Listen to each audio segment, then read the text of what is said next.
بسم اللہ الحمد للہ رب العالمین والصلاة والسلام علی سید المرسلین وعلی آلہ وصحبہ اجمعین ومن تبعہم بإحسان الی یوم الدین. اعوذ باللہ من الشیطان الرجیم. بسم اللہ الرحمن الرحیم. اللہ لا الہ الا هو الحی القیوم لا تأخذہ سنۃ ولا نوم لہ ما فی السماوات وما فی الارض من ذا الذی یشفع عندہ الا بإذنہ.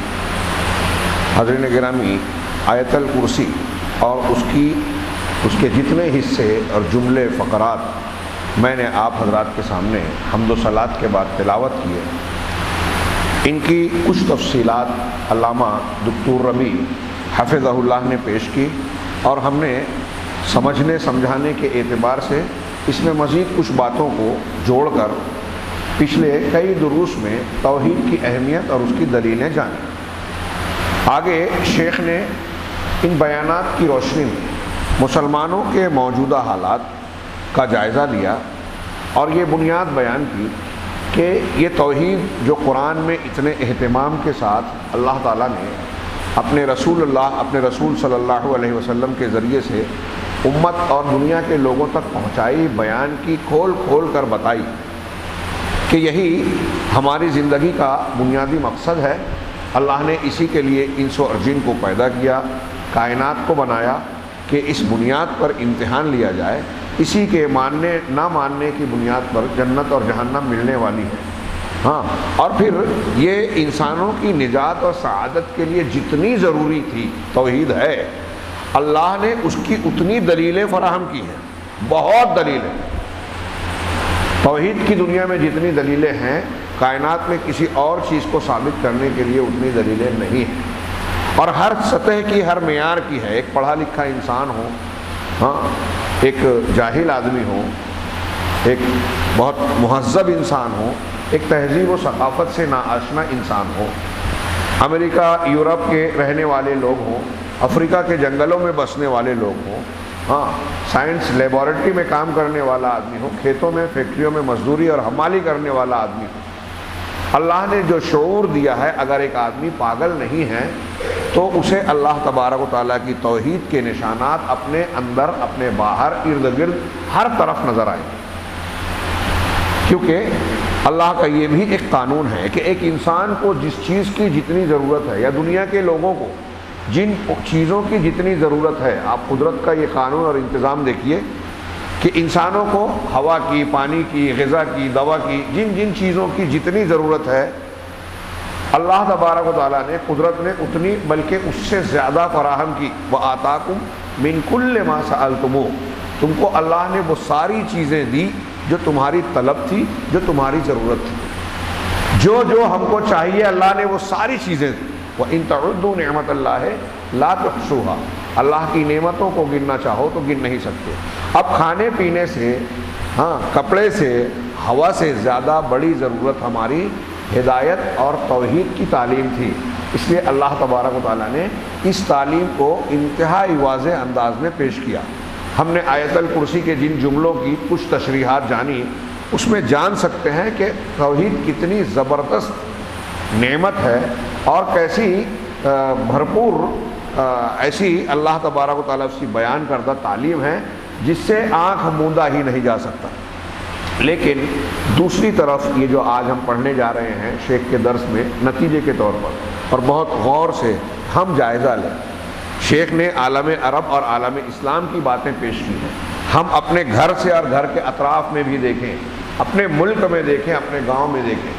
مسلمانوں کی جو درگت ہے، بگڑی ہوئی حالت ہے، بدحالی ہے، ہر طرف سے مختلف قسم کی مصیبتیں، آفتیں ٹوٹی پڑی ہیں.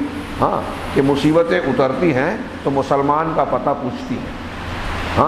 اور مسلمان قرآن حدیث پڑھتا ہے علماء سے اور اللہ تبارک و تعالیٰ کے کلام سے. ان وعدوں کو جب سنتا ہے کہ اللہ کا وعدہ ہے مومنوں کی مدد کرے گا، مسلمان ہی سربلند رہیں گے.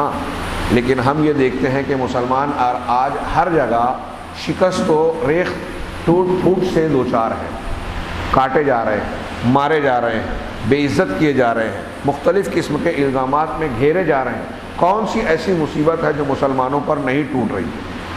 عالم اسلام کے اگر حالات کو ہم نے سنجیدگی سے دیکھا نا اور ہمارے دل میں واقعی درد ہے مسلمانوں کے لیے، تو ہمارے منہ میں اپنے منہ میں ہم ایک لقمہ ڈالنا جو ہے وہ بڑا مشکل کام سمجھیں گے۔ لذت ختم ہو جائے گی، ہمیں نیند نہیں آئے گی۔ ہاں، مسلمان بچوں، بچیوں، مردوں، عورتوں کے جو حالات ہیں ملک دنیا کے مختلف خطوں میں، کہیں ہاں آج تو سوشل میڈیا اتنی زور میں ہے کہ بہت سارے مناظر اب آ جاتے ہیں، ایسے ایسے مناظر جو دیکھ نہیں جاتے۔ مرد تو مرد، خواتین کو زندہ جلایا جانا بعض جگہوں پر، یہ واقعات ہو رہے ہیں۔ افریقی ممالک کے کچھ مناظر آئے تھے کچھ دنوں، سال ڈیڑھ سال پہلے۔ ہاں، اور پھر شام میں کیسے کیسے بچے مٹی میں کھانے پینے کی چیزیں ڈھونڈ رہے ہیں، سردی کی شدت سے مر رہے ہیں، ہاں، بھوک پیاس سے تڑپ رہے ہیں، غذاؤں اور دواؤں کی عدم دستیابی کی بنیاد پر مر رہے ہیں۔ ایسے بار بار مناظر اور معاملات ہوتے ہیں۔ اب یہ وہاں کا معاملہ، ہمارے اپنے ہندوستان میں کبھی گجرات کا حادثہ ہوتا ہے، کبھی ہماری مسجد چھین لی جاتی ہے، اور دنیا کے مسائل پیدا ہوتے ہیں۔ ہمارے بڑی بڑی تنظیمیں، بڑے بڑے لیڈران اور پیشوا صرف اپنی تقریریں جھاڑتے نظر آ جاتے ہیں، بلکہ ان کے تعلق سے بھی بہت سارے سوالیہ نشان اٹھتے ہیں کہ کہیں انہوں نے سودے کر لیے، کہیں مسلمانوں کے مفادات کو بیچ کر اپنے ذاتی اور گروہی مفادات کو خرید لیا۔ ایسی بہت ساری خبریں، بے اعتباریاں، یہ ساری باتیں، آپس کے جھگڑے، مسئلے، بے روزگاری، پریشانی، ہاں، بے عزتی، پھر کہیں مسلمانوں کی ایک بہت بڑی تعداد ایسی ہے آج بھی جو بے گناہ ہے، بے قصور ہے اور جیلوں میں بند ہے۔ وہ ایک طرف تو بے گناہ بے قصور ہے، لیکن ان میں دوسری طرف ایک بہت بڑی تعداد ایسی ہے جن کو سازشوں کا شکار بنایا گیا اور وہ شکار بن گئے، اور آج بھی مستقبل کی کچھ تیاری کرتے ہوئے کچھ ایسی تنظیمیں، کچھ ایسے لوگ ایجنسیوں کے ہاتھ کھلونا بنے ہوئے ہیں اور بنتے ہیں جو مسلمانوں کو پریشان کرنے، بدنام کرنے اور خود کو مصیبت میں ڈالنے کے لیے راہیں ہموار کر رہے ہیں۔ جو سیلی جذباتی باتیں کرنا، ایسے موقف کو اختیار کرنا جسے جو لوگوں کے لیے قابل اعتراض ہو، حکومت ان کو گرفتار کرے، جیل میں ڈالے، اور ان کی کہی ہوئی کچھ باتیں کریں گے کچھ نہیں، لیکن یہ کہیں گے اور ایسے جوش جذبے کا اظہار کریں گے کہ جس کو نقل کر کے یہ میڈیا اور حکومت کے وہ طبقات جو مسلمانوں کو بدنام کرنا چاہتے ہیں، مسلمانوں کو دبایا رکھنا چاہتے ہیں، مسلمانوں کو دفاعی پوزیشن میں رکھ کر ان پر حملے کرنا چاہتے ہیں، اور ان کا نام ان کو خطرہ بتا کر غیر مسلموں کو جو ہے خوفزدہ کرنا چاہتے ہیں، اپنی حکومت، اپنے کام نکالنا چاہتے ہیں، ان کے لیے یہ میٹر فراہم کرتے ہیں، بڑوں کی سننے کے لیے تیار نہیں۔ اور یہ ساری یہ جو میں باتیں کہہ رہا ہوں، آپ کو لگ رہا ہوگا کہ کیا چھڑا ہوں، یہ واقعی بہت اہمیت کی بات ہے۔ یہ ساری مصیبتیں، مسائل اور پریشانیاں جو آج مسلمانوں کو گھیرے ہوئے ہیں، اس کی سب سے بڑی بنیادی وجہ، سب سے بڑی وجہ یہ شیخ جو کہہ رہے ہیں 100% صحیح ہے، اتفاق ہے۔ اس لیے نہیں کہ صرف شیخ کہہ رہے ہیں، اس لیے کہ قرآن حدیث کی چمکتی ہوئی دلیلیں اس پر دلالت کر رہی ہیں، روشن دلیلیں یہ بتا رہی ہیں کہ مسلمانوں کے لیے مصیبتوں کی جڑ یہ ہے کہ توحید کے تعلق سے اس کی بے وفائی ہے، اس کی بے اعتنائی ہے۔ ہم یا تو توحید کو پورا نہیں کر رہے، اگر ہم جان بھی رہے ہیں تو اس کے تقاضوں کو پورا کرنے کے لیے ہمارے پاس فرصت نہیں ہے، شوق اور جذبہ نہیں ہے۔ توحید اس لیے کہ دل میں اتری ہی نہیں، دین کا شوق آج کل صرف دکھانے کی چیز بن گئی ہے۔ ہمارے یہاں لوگ کہتے ہیں، ہاں، جیسے میں اکثر کہتا ہوں، مالیگاؤں شہر کو بولتے ہیں کہ دیندار شہر ہے، مجھے تو نظر نہیں آتا۔ قرآن حدیث کو سامنے رکھے، دین کہاں ہے قرآن حدیث میں؟ قرآن حدیث کو سامنے رکھیے اور ہمارے سماج اور شہر کا ماحول اور معاشرے کے حالات پر نگاہ ڈالیے سرسری سی، آپ کو دین پر عمل کتنے فیصد نظر آئے گا؟ غور کیجیے۔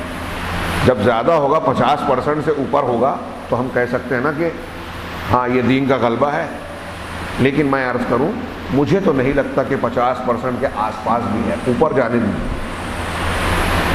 ہاں، ہمارے روزمرہ کے معاملات، چند چیزیں یا دکھاوے کی باتیں، رسم و رواج کی باتیں، یہ عمارتیں، مسجدوں کا کثرت سے ہونا، مسلمان کا ہونے کا اظہار کرنا، گوشت خوری کرنا، یہ چیزیں اسلام اور دینداری ہے کیا؟ آپ کے معاملات کیسے ہیں؟ آپ کا عقیدہ کیسا ہے؟ ہاں، آپ کے روزمرہ کی زندگی میں دین کو کیا مقام حاصل ہے؟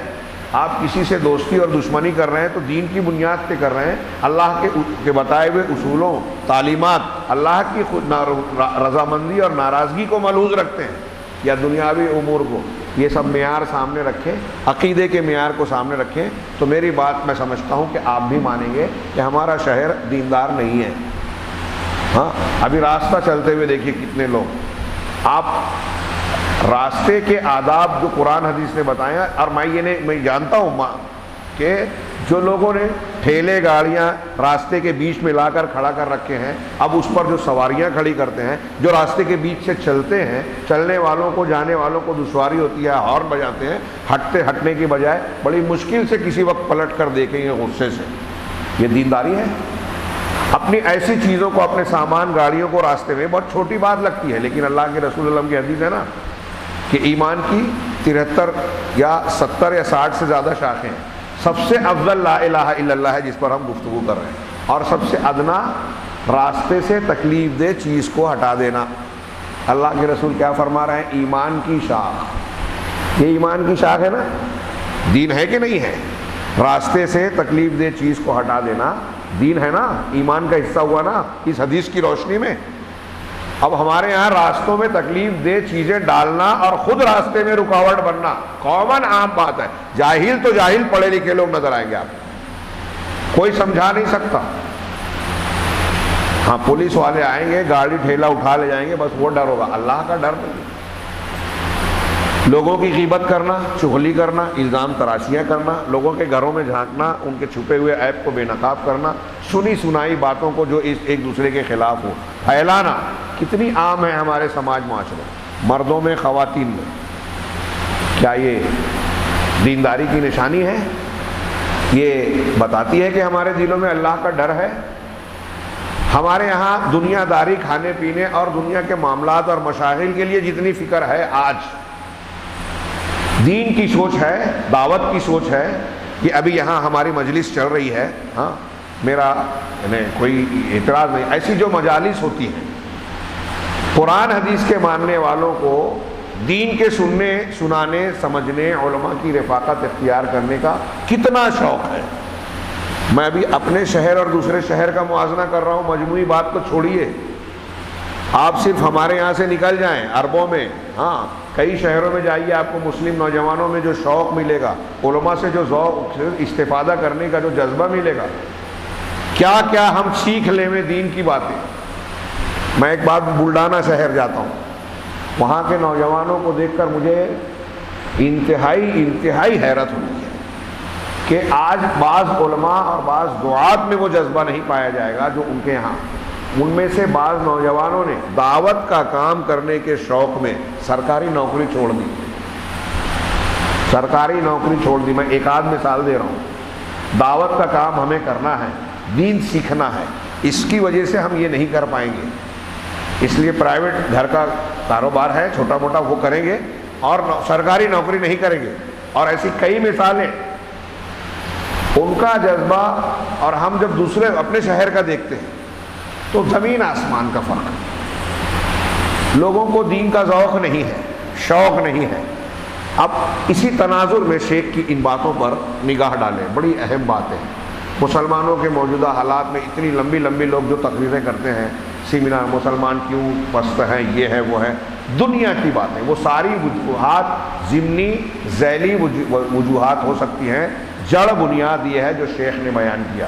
وہ کہتے ہیں کہ فَيَجِبُ أَن نَهْتَمَّ بِالتَّوْحِيدِ، ہم پر لازم ہے کہ ہم توحید کا اہتمام کریں، توجہ دیں، ہاں، اور اللہ کی قسم کھا کر انہوں نے کہا، بالکل درست کہا، اللہ کی قسم، اس امت ما ضاعت هذه، یہ امت جو ضائع ہوئی ہے آج، ہاں، کمزور اور ضائع ہوئی ہے، اور اس پر جو امت کے مختلف علاقوں میں اس امت کے دشمن تسلط حاصل کر رہے ہیں، چھائے ہوئے ہیں، یہود ہوں، نصارہ ہوں، مجوس ہوں، اور کمیونسٹ شیعیین کہا، جو کمیونزم کو ماننے والے یہ ہوں، اور ان کے علاوہ جو بھی پوری دنیا میں آج مسلمانوں پر دشمنان اسلام اور مسلمان جو غالب ہیں ان کو مار کاٹ توڑ پھوڑ رہے ہیں، سازشوں کا نشانہ بتا رہے ہیں۔ تو کہہ رہے ہیں کہ یہ جتنے ہیں الا بعد ان ضیعوا التوحید، یہ جو مسلط ہوئے ہیں دشمن، یہ اس کے بعد ہی ہوئے ہیں کہ جب مسلمانوں نے توحید کو ضائع کر دیا، خراب کر دیا،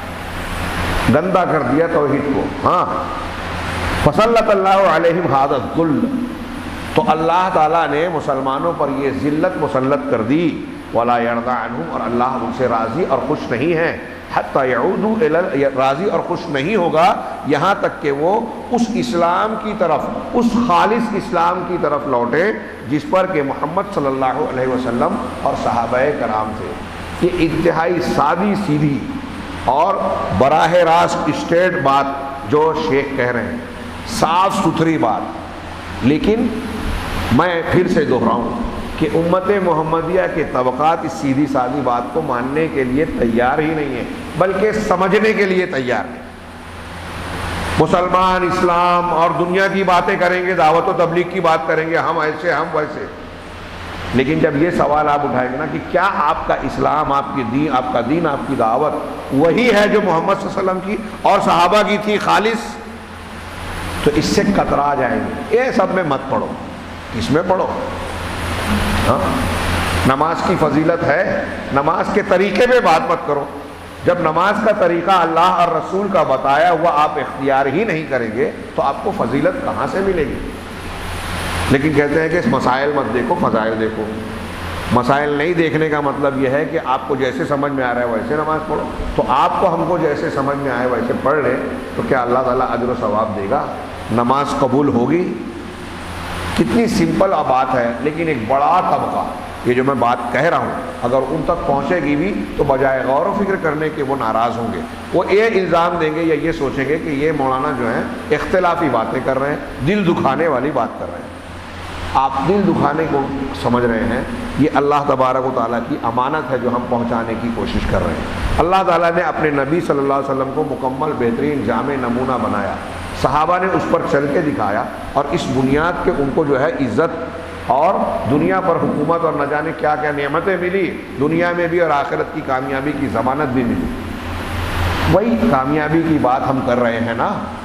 ہاں، سوچئے، آپ خود بتائیے کہ کیا محمد رسول اللہ صلی اللہ علیہ وسلم کی تعلیم سے بہتر کوئی بات ہو سکتی ہے؟ وہی کہہ رہے ہیں شیخ، اللہ کے رسول صلی اللہ علیہ وسلم کی یہ جو بات کہہ رہے ہیں اس کے بارے میں تائید میں بہت سی دلیلوں میں سے ایک حدیث کو بھی نقل کیا، جس کو امام ابو داؤد رحمہ اللہ نے اور بعض دوسرے محدثین نے نقل کیا ہے۔ ہاں، سنن ابو داؤد کی، اللہ کے رسول صلی اللہ علیہ وسلم کا فرمان ہے اذا تبایعتم، یہ حدیث نقل کی، اذا تبایعتم بالعینہ واخذتم اذناب البقر ورضیتم بالزرع وترکتم الجہاد فی سبیل اللہ سلط اللہ علیکم ذلہ لا ینزعہ عنکم حتی ترجعوا الی دینکم۔ رواہ ابو داؤد فی کتاب البیوع، باب النہی عن العینہ، اور حوالے لمبے دیے ہیں حاشیے میں، کہ جب تم عینہ کی بیع کرنے لگو، بیع عینہ، اس کی کئی شکلیں ہیں، میں نے بعض مرتبہ ایک موٹی سی شکل بتائی، اس کی ایک شکل ہے بیع عینہ، یہ ایک ہیلے کی ناجائز بیع ہے۔ جیسے مثال کے طور پہ آپ میرے پاس آئے اور آپ نے مجھ سے کہا کہ مجھے 1,00,000 روپیہ ادھار دو، یہ میری ضرورت ہے، آپریشن کروانا ہے، گھر کا کام کروانا ہے، جو بھی ضرورت ہے، آپ مجھ سے 1,00,000 روپیہ قرض لینے آئے، تو میں آپ سے کہوں گا کب دو گے؟ 2 مہینے بعد۔ یہ ایک میں مثال دے رہا ہوں، پر ٹھیک ہے، اب میں آپ کو 1,00,000 روپیہ دوں گا، 2 مہینے بعد، 2 مہینہ آپ استعمال کریں گے یا آپ کے کام میں آئیں گے، اب 2 مہینے بعد آپ 2,00,000 مجھے لوٹاؤ گے، ہو سکتا ہے اس میں کچھ آگے پیچھے بھی کرو گے، تو آپ بتائیے کہ اس 2,00,000 کے دینے کا مجھے کیا فائدہ ہوا؟ میں تو 2,00,000 دے رہا ہوں، 2,00,000 ہی ملے گا، ہو سکتا ہے اس میں بھی کچھ دیر ہو جائے، تو یہ 2,00,000 2 مہینہ میرے پاس جب رہے گا تو اس سے کام آئے گا، میں کچھ بڑھا سکتا ہوں، کاروبار میں لگا سکتا ہوں، وغیرہ وغیرہ۔ تو اب وہ کہتا ہے ٹھیک ہے، آپ فائدہ لینا چاہتے ہو تو لے لو۔ تو میں یہ کہتا ہوں کہ اگر میں آپ کو 1,00,000 دیتا ہوں اور یہ کہتا ہوں کہ 2 مہینے کے بعد 1,05,000 روپیہ واپس لوٹانا، یعنی 5,000 زیادہ، تو یہ سود ہو جائے گا۔ کیوں؟ اس لیے کہ میں پیسے پہ پیسہ لے رہا ہوں، سود ہو جائے گا، حرام اور ناجائز ہوگا۔ تو اب سود بھی نہ ہو، حرام بھی نہ ہو اور میرا فائدہ بھی ہو، تو اس کے لیے کیا کیا جائے؟ تو اس کی کئی شکلیں۔ تو اس کی ایک شکل یہ کہ مثال کے طور پہ اب میں کہتا ہوں چلو میرے ساتھ، ایک دکاندار کے پاس گئے، کوئی ایک مشین، کوئی ایک چیز جو ہے، میں نے کہا یہ کتنے کی ہے؟ اس نے بتایا 1 لاکھ کا سامان، کوئی بتاؤ؟ کہا یہ 1 لاکھ کا سامان ہے، یہ موبائل، یہ مشین، یہ فلاں چیز۔ تو کہا یہ 1 لاکھ لو اور مجھے یہ سامان دو۔ میں نے 1 لاکھ روپیہ دکاندار کو دے کے وہ سامان مشین خرید لی۔ اب وہ مشین جو ہے وہ اس کو دیتا ہوں کہ میں تم کو پیسہ نہیں دے رہا ہوں، میں تم کو 1 لاکھ روپیہ نہیں دے رہا ہوں، یہ مشین تم کو بیچ رہا ہوں، 2 مہینے بعد تم مجھ کو 1,10,000 روپیہ دینا۔ یہ مشین میں تم کو 1,10,000 کی ادھار میں دے رہا ہوں، 2 مہینہ ہونے پر فلاں تاریخ تک تم جو ہے مجھ کو 1,10,000 1,05,000 روپیہ دینا۔ میں نے 1 لاکھ کی خریدی، اس کو دیا اور کہا کہ 1,05 1,10 دینا۔ اس نے لیا، اب اس کو مشین کی ضرورت نہیں تھی، تو وہ کہتا ہے کہ بھائی میں مشین کیا کروں گا، مجھ کو تو پیسہ چاہیے تھا۔ تو وہ پلٹ کے آتا ہے دکاندار کے پاس، بولتا ہے کہ بھائی یہ مشین تم نے بیچی تھی 1 لاکھ روپے کی، یہ 1 لاکھ میں تم لے لو واپس۔ تو اب وہ بولتا ہے ٹھیک ہے، مشین لے لیا، 1 لاکھ دے دیا، تو اس کو 1 لاکھ مل گیا۔ کبھی کبھی دکاندار بھی بولتا ہے کہ ابھی تم لوگ یہ کاروبار کر رہے ہو، میرا کیا فائدہ، میرا کیا فائدہ، میں نے 1 لاکھ کی دی تو تمہارا اپنا جائز ناجائز کر رہے ہو۔ ہاں، تو کہے گا اچھا ٹھیک ہے، تو بھی جو ہے 95,000 میں خرید لے بھائی، لاکھ کی تو نے بیچا تھا، 95 کی خرید لے، پھر سے 5 لاکھ کی بیچ ڈالنا، یہ 5,000 اس کا فائدہ ہو گیا۔ یہ ہے بیع عینہ کی ایک شکل۔ ایسی اور بھی شکلیں ہیں ہمارے مالیگاؤں میں کہ یہ لو میری زمین رکھ لو، کاغذ رکھ لو کہ 5 لاکھ روپیہ دے دو، میں نے آپ کو بیچ دی، 5 لاکھ روپیے میں بیچ دی، میں جا رہا ہوں حج کرنے، حج کے لیے مجھے پیسے کی ضرورت ہے، تو اب میں نے پیسہ لے لیا، استعمال کر لیا، واپس آیا حج سے، میرا کاروبار میں جو تھوڑا ٹرن اوور ہوا، کچھ پیسہ آیا، تو اب اس سے پہلے ہی سے کہا تھا کہ 5 لاکھ روپیے میں مجھ سے خریدو، میں حج سے آؤں گا نا تو 3 مہینے کے بعد 6 لاکھ میں تم سے خرید لوں گا۔ تو اب 6 لاکھ دے کے وہی زمین واپس لے رہا ہے۔ یہ بھی بیع عینہ کی ایک شکل ہے۔ یہ 2 شکلیں میں نے بتائی، ایسی اور کئی صورتیں ہو سکتی ہیں۔ اس صورت میں ہم کو بنیادی چیز کیا نظر آئی کہ ایک ناجائز کام ہے، پیسے کو دے کر پیسہ بڑھا کے لینا ہے، سودی لین دین کرنا ہے، ناجائز پیسہ لینا ہے، لیکن ناجائز کو جائز کرنے کے لیے ہیلے کے طور پر بیچ میں سامان ڈال دیا۔ دیکھو دکاندار سے مشین لے کے میں نے مشین دی اور مشین کو بیچا ہے، پیسہ نہیں دیا ہے، پیسے پہ پیسہ لیتا تو سود ہوتا، مشین دے کے پیسہ لے رہا ہوں تو سود کہاں ہے؟ یہ تو دھندا ہوا۔ اگر میں آپ کو 10 روپیہ دے کے 11 روپیہ لے رہا ہوں تو یہ سود ہوا، لیکن اگر 10 روپیے کی پین خرید کر 11 روپیہ 12 روپیہ میں آپ کو دے رہا ہوں تو یہ سودا ہوا، یہ لین دین ہوا، بیع ہوئی جو جائز ہے، بالکل صحیح بات ہے۔ لیکن یہاں جو کیا گیا وہ ضرورت نہیں تھی، لین دین مقصود نہیں تھا، یہ حرام کام کو حلال بنانے کے لیے ہیلہ اختیار کیا گیا، پیسہ دے کے پیسہ ہی بڑھا کے لینا ہے، لیکن بیچ میں ایک سامان ڈالا گیا تاکہ پیسے والی بات نہ رہ جائے، یہودیوں کی طرح جو ہے ہیلہ ہو جائے کہ جمعہ کے دن جال لگایا، اتوار کو نکالا، سنیچر کو شکار کہاں کیا، چربی کو پگھلایا، اس کو بیچا، اس کی قیمت کھائی اور کہا کہ اللہ نے تو چربی کھانا حرام کیا ہے نا، بیچنا ہم نے اس طرح بیچا، چربی تھوڑی کھا رہے ہیں۔ یہ جو ناجائز ہیلے ہیں، حرام کو حلال اور حلال کو حرام بنانے والے، یہ بہت ہی اللہ تبارک و تعالیٰ کی شریعت کے ساتھ کھلواڑ اور اللہ کے غضب کو بڑھانے والے ہیں۔ ہم نے دیکھا کہ یہودیوں نے جب وہ سنیچر والا ہیلہ کیا تو اللہ نے ان کو بندر بنا دیا، عذاب دیا، کونوا قردۃ خاسئین۔ تو وہی اللہ نے کہا اب تھوڑی دیر کے لیے اللہ کے رسول کی بیع عینہ کی مختلف شکلیں دیکھیے۔ آج اسکیمیں چل رہی ہیں، اسکیمیں چل رہی ہیں، پیسہ جمع کرتے ہیں، ہوائی بات کرتے ہیں کہ ہم دھندا کاروبار کر رہے ہیں، آپ کو مہینے کا اتنا نفع دیں گے، لوگ اندھے و بہرے و بن کر جو ہے جھونک دیتے ہیں پیسہ۔ کبھی کمپنیاں جو دھندا بزنس نہیں کرتی ڈوب جاتی ہیں، اور بہت ساری پریشانیاں، اس میں لوگ بحث کرتے ہیں، بار بار ٹھگے اور ڈسے جاتے ہیں، پھر بیوقوف بنتے ہیں، لالچ۔ حالانکہ جو دھندا کاروبار نہیں کرنے والی کمپنیاں اس طرح کے کاروبار کرتی ہے نا، جب آپ کو پتہ نہیں ہے، آپ کو تحقیق نہیں ہے، دکھائی نہیں دے رہا ہے، تو اس کا مطلب یہ امکان ہے کہ آپ پیسہ جمع کر کے پیسے پہ پیسہ ہی دیا جا رہا ہے، لہذا یہ سود ہو سکتا ہے۔ لیکن اس سودی کام کو جائز بنانے کے لیے جھوٹ بولا جاتا ہے، دکھاوا کیا جاتا ہے، بہت سارے فریب اور ہیلے اختیار کیے جاتے ہیں اور لوگ دھوکہ کھا جاتے ہیں۔ اتنی چالاک بننے والی دنیا آج بڑے پیمانے پہ لاکھوں کی تعداد میں مختلف اسکیموں اور جھوٹی فریبی کمپنیوں کے پاس بیوقوف ہر روز بن رہے ہیں، آج بھی بن رہے ہیں۔ بہت سارے عقل مند اہل حدیث بھی ہم جو اپنے آپ کو بولتے ہیں بہت چالاک ہے، قرآن حدیث جانتے ہیں، نہیں جانتے۔ آپ دیکھیں کتنے بیوقوف بن رہے ہیں، بنے ہیں، پیسوں کو جھونک دیا، پیسے پہ پیسہ کھانے کے لالچ، کاروبار بھروسہ ہے، فلاں بھروسہ ہے، اندھا معاملہ۔ یہ سب چیزیں صرف سن اور گمان پہ نہیں چلتی، دین کے معاملے میں، علماء کے معاملے میں لوگ اتنے قابل ہو جاتے ہیں کہ فوراً فتویٰ بیچتے ہیں، فتویٰ ٹکاتے ہیں، بناتے ہیں، ہاں، اور حقیقت میں ان کا یہ انداز خود ان کی جہالت پر مبنی ہوتا ہے۔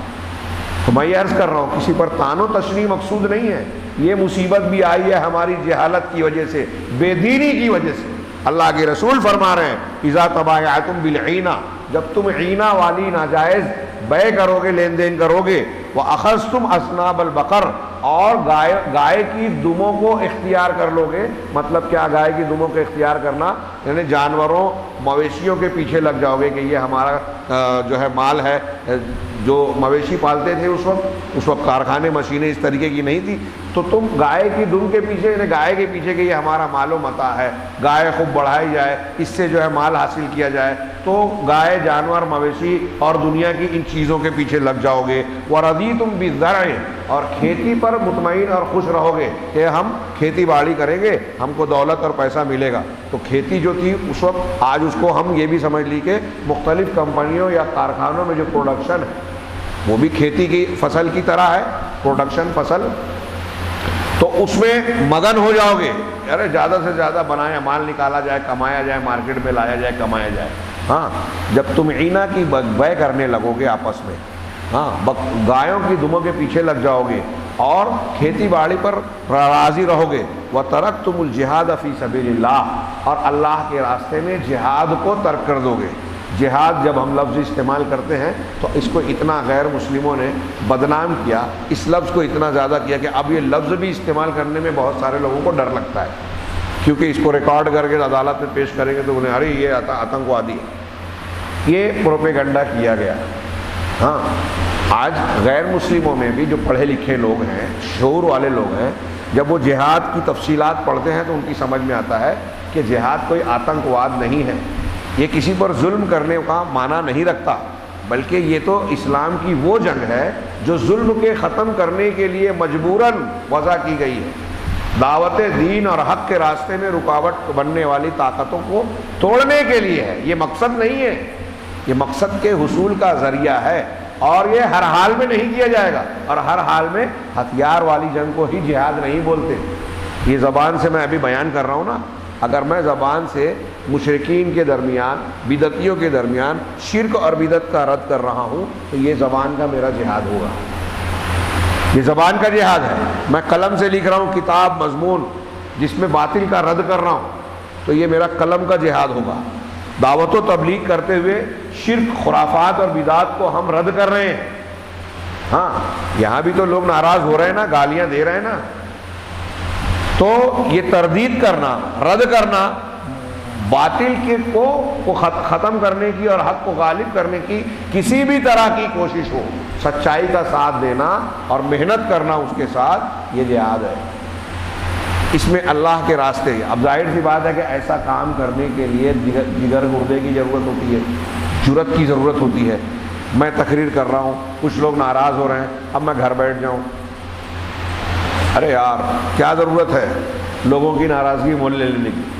ابھی تو یہ تو عام لوگوں کی بات ہے۔ ابھی آپ آگے یہ جو شیخ نے بیان کیا ہے، بات لمبی ہو گئی، کہ آج دنیا میں بہت سارے تنظیمیں، دعوتیں ایسی پائی جاتی ہیں کہ لوگوں کے تقاضوں کے مطابق دھندے کاروبار میں کہتا ہے کہ لوگوں کی جیسی مانگ ہے ویسے مال فراہم کیے جائیں، ایسے ہی دعوت و تبلیغ کے میدان میں کہ لوگ جس سے خوش ہوتے ہیں بس وہی پیش کیا جائے، یہ دعوت و تبلیغ ہے، یہ رسول کا طریقہ ہے۔ اگر اللہ کے رسول بھی یہ لحاظ کیے ہوتے کہ لوگ مجھ سے ناراض نہ ہو تو توحید پیش کر پاتے۔ مکہ والے آپ کو سب سے اچھا انسان مانتے تھے کہ نہیں مانتے تھے؟ اور تھے بھی آپ پوری کائنات کے سب سے اعلیٰ مکمل جامع شخصیت، اللہ کے سب سے مقرب بندے نبی کریم صلی اللہ علیہ وسلم۔ آپ کو صادق و امین کہتا تھا وہ سماج اور معاشرہ، لیکن جیسے ہی آپ نے توحید کی دعوت دی، قولوا لا الہ الا اللہ تفلحوا، سارا مکہ مخالف ہو گیا، دشمن ہو گیا۔ مطلب توحید، جھگڑا کیا تھا اللہ کے رسول صلی اللہ علیہ وسلم کا مکہ والوں سے؟ حق کا، توحید، شرک کا رد، توحید کی تعلیم، یہی تو جھگڑا تھا نا۔ اور تمام انبیاء کا امتوں سے یہی جھگڑا تھا۔ امتوں کو اپنے نبیوں کے بارے میں یہ اعتراض نہیں تھا کہ ان کا کیریکٹر خراب ہے، انہوں نے فلاں آدمی کو نعوذ باللہ دھوکہ دے دیا، یا یہ جھوٹ بولتے ہیں، یا یہ اچھے انسان نہیں ہیں۔ ایسا کسی کے الزام نہیں ہے، لگا سکتا بھی نہیں، کیونکہ نبی کا کردار اتنا بہترین اعلیٰ مکمل ہوتا کہ قوم کے مخالفین بھی کہتے کہ یہ انسان بڑا اچھا ہے۔ آپ پڑھیے قرآن میں قوم صالح علیہ السلام کہ آپ سے ہم کو بڑی امید تھی، آپ ایسے نوجوان تھے کہ اس سے ہم کو بڑی امید تھی کہ مستقبل میں قوم کا نام روشن کریں گے، ہمارے کام آئیں گے، وغیرہ وغیرہ۔ اللہ کے نبی صلی اللہ علیہ وسلم کا معاملہ ہمارے سامنے کھلی کتاب ہے سیرت کا۔ ہاں، اب اللہ کے رسول صلی اللہ علیہ وسلم نے جب توحید پیش کی تو معاملہ کیا بنا؟ میں کہنا یہ چاہتا ہوں کہ جب آپ حق کی دعوت دو گے، غلط کو غلط کہو گے تو بہت سے لوگ ناراض ہوں گے۔ یہی ہمارا رات کا امتحان ہوتا ہے۔ ایک بہت بڑا طبقہ سماج اور قوم کا ایسا ہوتا ہے کہ کون پھٹے میں پڑے، کون جھنجھٹ میں پڑے، کون اختلاف میں پڑے۔ اب اللہ کے دین کو بھی پیش کرنے میں ہم اپنے آپ کو بچانے کی کوشش کرتے ہیں۔ یہی ہے جہاد کو ترک کر دینا۔ آج میں جو دیکھ رہا ہوں ہمارے سماج میں اگر غلطی ہے، غلط کر رہے ہیں، ہم سمجھ رہے ہیں، دیکھ رہے ہیں، تو ہم غلط کو غلط نہیں کہتے۔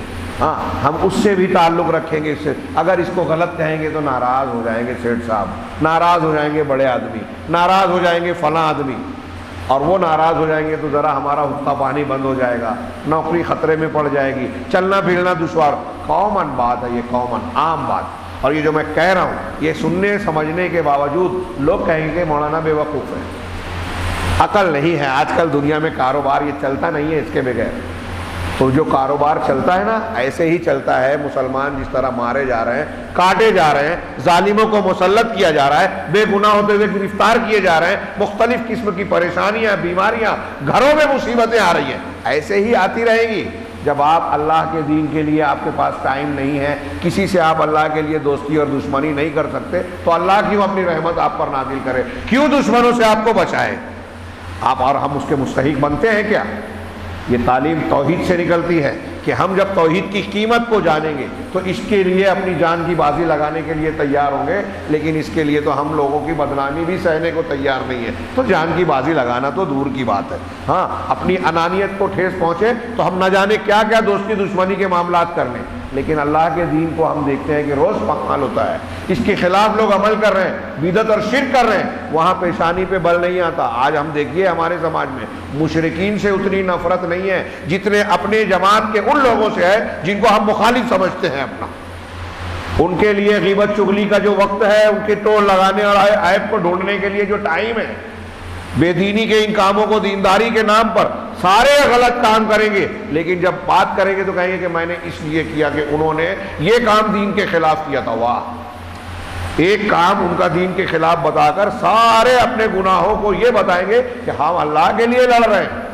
دنیا میں، سماج میں، معاشرے میں عقیدے اور عمل کی اتنی برائیاں ہیں جن کی وہ موافقت کر رہے ہیں، انہی کی وہ برائیاں جن کو جو ان کے سامنے ہیں، دین کے کھلواڑ بننا اگر بتایا جائے تو وہ خاموش رہیں گے۔ یہ میں کسی خاص پس منظر میں نہیں کہہ رہا ہوں، جائزہ لیجئے آپ کسی بھی جماعت کے، جماعت اہل حدیث ہی نہیں، دیوبندی، فلاں ان جماعتوں میں جو جھگڑے مسئلے ہیں آپس کے، کم سے کم ایک جماعت والا اپنی جماعت والے کو تو حق پر سمجھتا ہے نا عقیدے اور دین کے معاملے میں۔ جانے دیجیے ہم دوسری جماعت کو گمراہ کہہ رہے ہیں، لیکن اس جماعت کے آپس کے لوگ تو ایک دوسرے کو صحیح مسلک والا مانتے ہیں نا، پھر بھی جھگڑے ہیں کس بنیاد پر؟ اور آپس کے جھگڑے میں جتنی کوشش ہو رہی ہے، آج تو ہمارے ہاں قتل ہو جا رہے ہیں چھوٹی چھوٹی باتوں پر۔ آپ سوچئے ایک آدمی کو قتل کر دے رہا ہے لین دین کے معاملے پہ، کاروباری جھگڑے میں۔ ہمارے یہاں کوئی دین کے معاملے میں قتل ہوتا ہے؟ چھوٹے چھوٹے معاملے میں میاں بیوی میں طلاق ہو جاتا ہے ہمارے یہاں۔ آج آپ ہم کوئی خبر ایسی سنتے ہیں کہ دین کی وجہ سے کسی نے طلاق لیا ہو، کہ ایک بیوی نے اپنے شوہر سے اس لیے خلا مانگا ہو کہ اس کا شوہر نماز نہیں پڑھتا، اس کا شوہر شرک کرتا ہے، یا ایک شوہر نے اپنی بیوی کو اس لیے طلاق دیا ہو کہ وہ میرے آنکھوں سے جان بچا کر پھونک جھاڑ گھنٹا تعویذ جادو ٹونا کرتی ہے، مزاروں پہ جاتی ہے، بدعت خرافات کرتی ہے۔ دین کے ان معاملات میں ہماری غیرت مر چکی ہے۔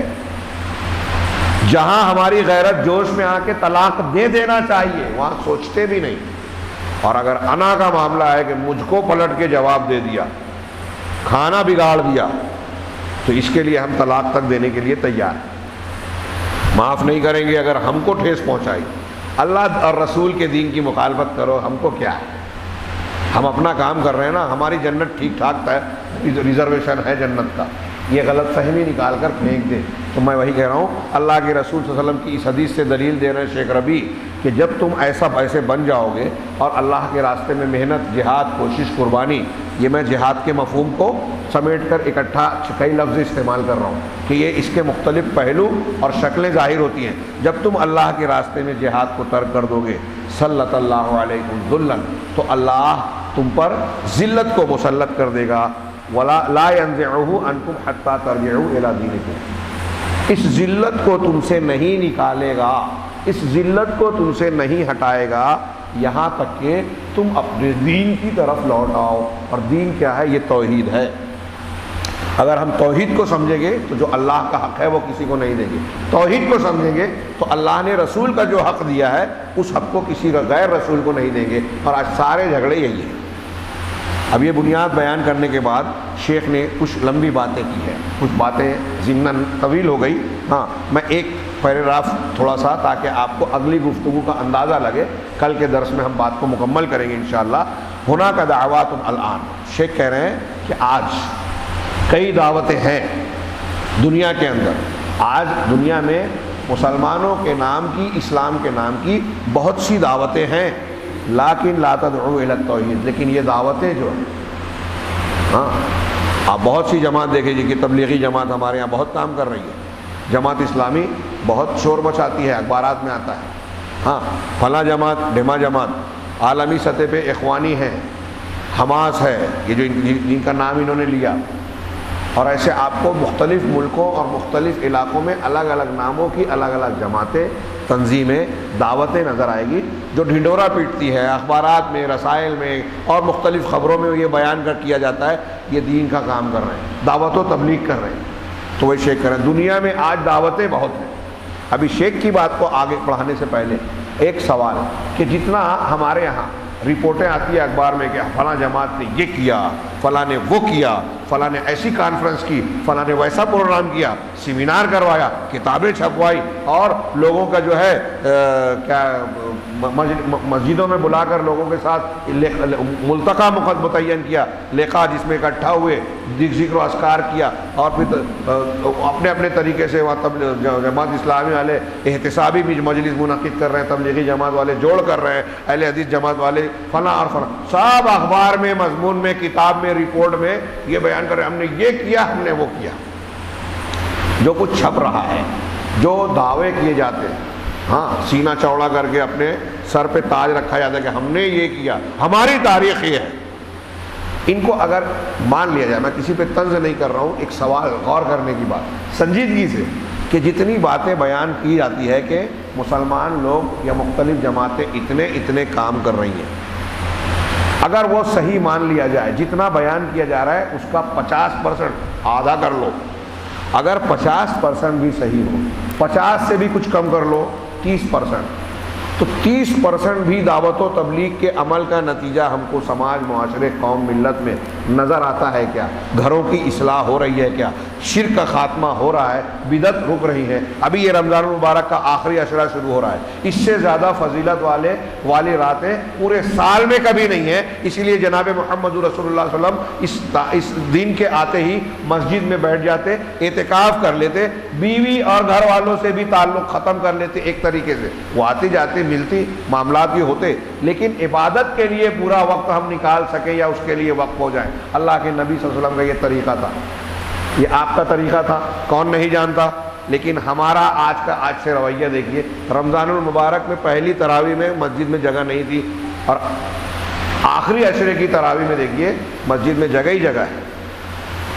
جو لوگ بھیڑ بھاڑ کیے تھے، چونکہ انہوں نے جنت کا شارٹ کٹ نکالا، اللہ کے رسول صلی اللہ علیہ وسلم نے تو یہ بتایا تھا طریقہ کہ پورے مہینے جو قیام کرے گا، تراویح پڑھے گا، اس کے پچھلے اگلے گناہ معاف ہوں گے، ہے نا؟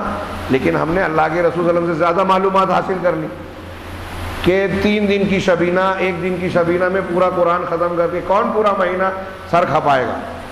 3 دن میں، 4 دن میں، اور پھر اگر موقع ملا تو یہ 21ویں شب تک، کوئی 23ویں شب تک قرآن ختم کر لیا، پورے مہینے والا ثواب سمیٹ لیا۔ اب ہم کو مارکیٹ میں جا کے عید کی تیاری کرنی ہے، کسی کو بیچنا ہے، کسی کو خریدنا ہے، کسی کو نظارہ دیکھنا ہے کہ بڑی رونق رہتی ہے۔ دنیا کمانے کا سیزن ہے، مارکیٹنگ کا سیزن ہے۔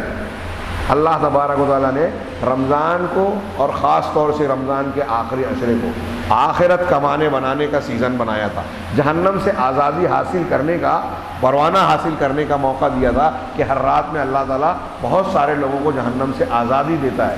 اس کی بجائے آپ کو آخری عشرے میں سناٹا نظر آئے گا۔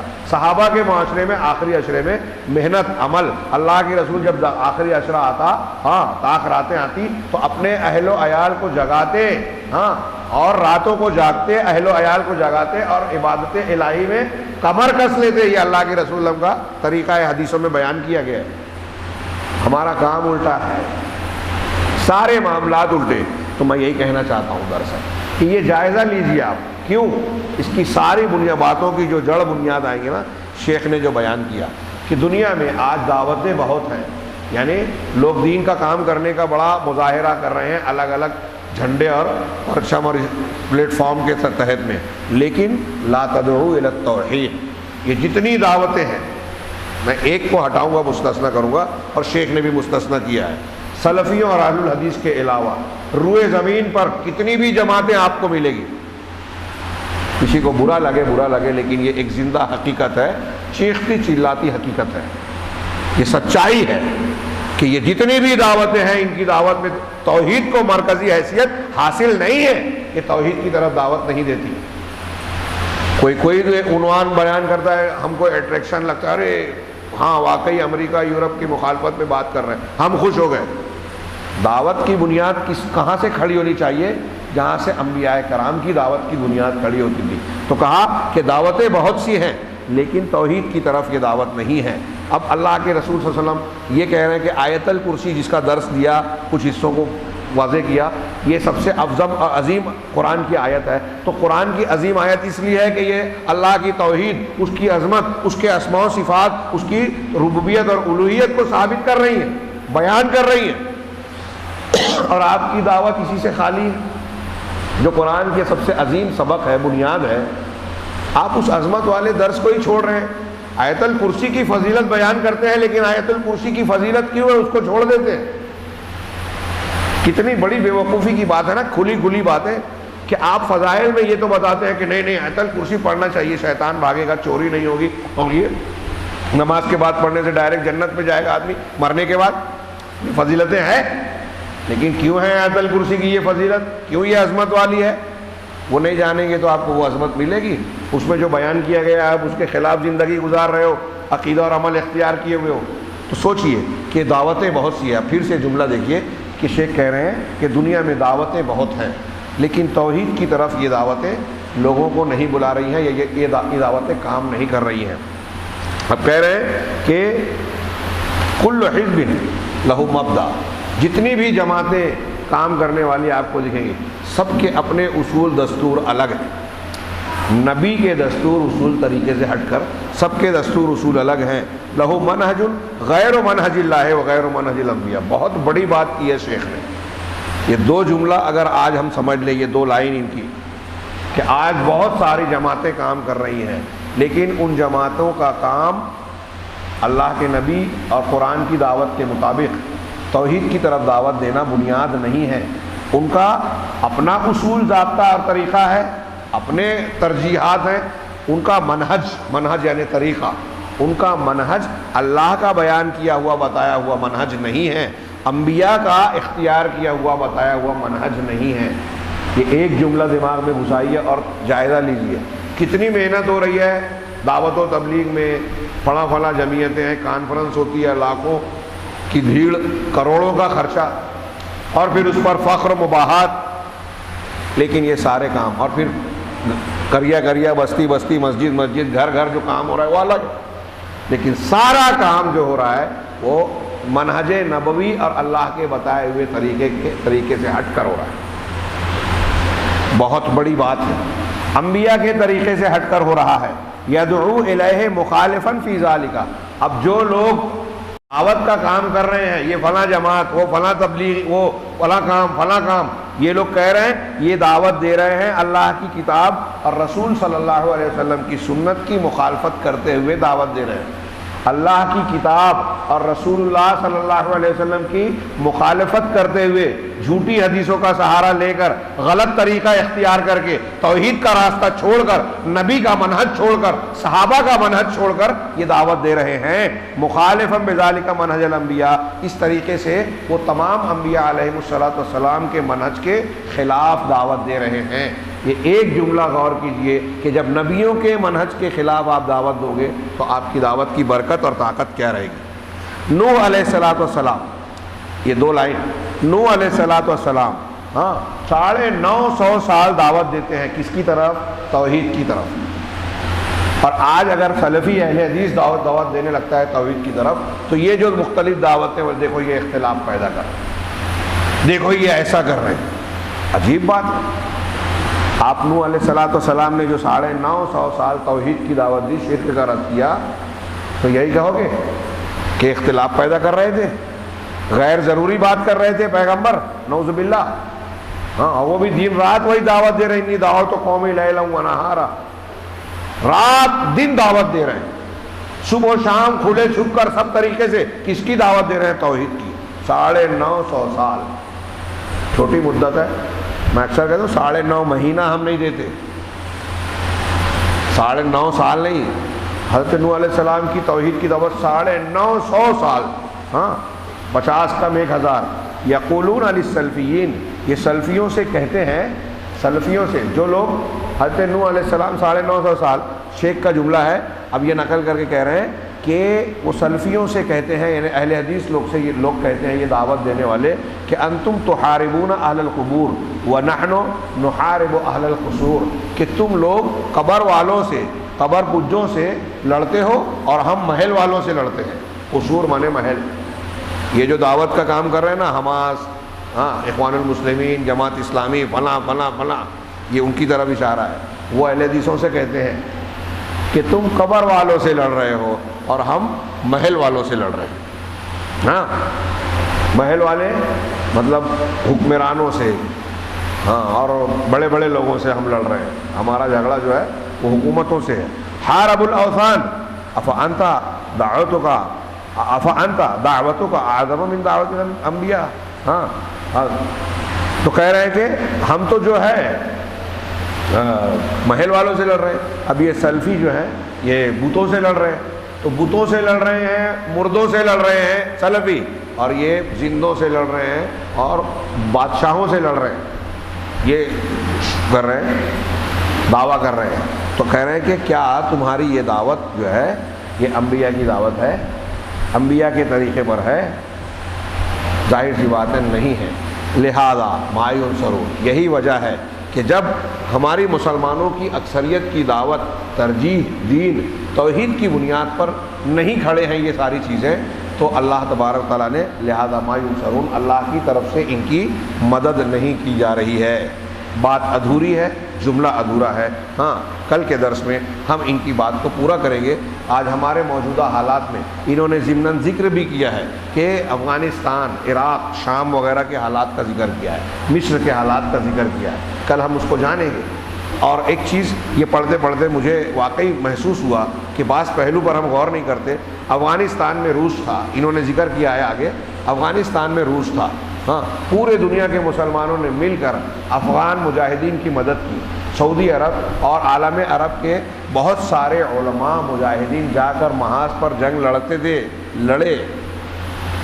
بوسنیا میں گئے مسلمان پوری دنیا کے، لڑے۔